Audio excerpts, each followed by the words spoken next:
O Allah, if you know this matter is good for me. You are literally offloading cognitive burden. You are telling your nervous system, I am not alone in this decision. That single act lowers cortisol, reduces anxiety, and shifts your brain from fear-based thinking to trust-based reasoning.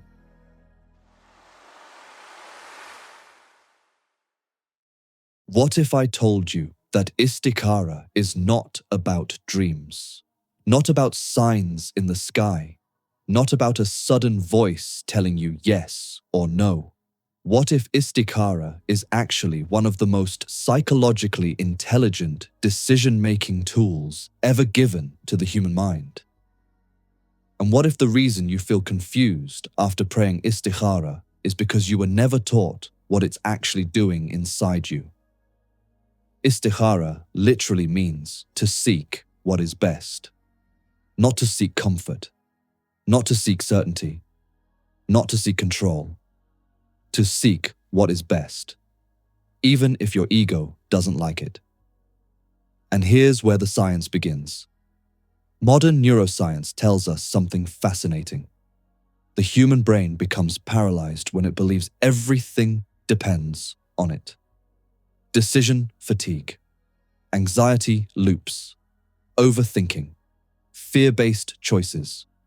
Your brain burns energy trying to predict outcomes it was never designed to see. Now listen to what Istikhara does. When you pray, O Allah, if you know this matter is good for me. You are literally offloading cognitive burden. You are telling your nervous system, I am not alone in this decision. That single act lowers cortisol, reduces anxiety, and shifts your brain from fear-based thinking to trust-based reasoning. That's not mystical. That's regulation. Psychology tells us that intention changes what we notice.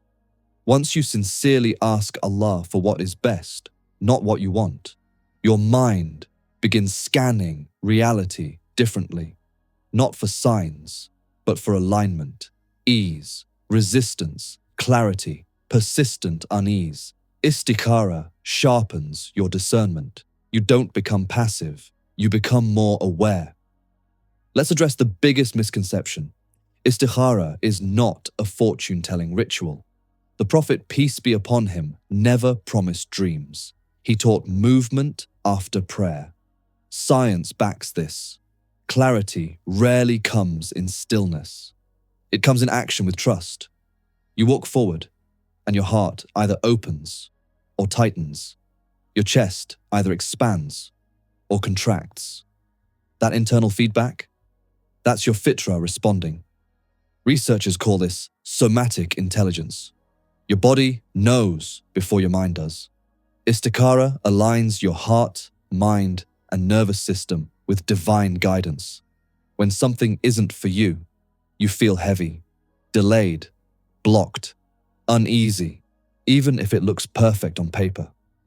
When something is for you, there's effort, but not suffocation. Challenges, but not dread. Fear, but not paralysis. Istikhara doesn't remove difficulty. It removes misalignment.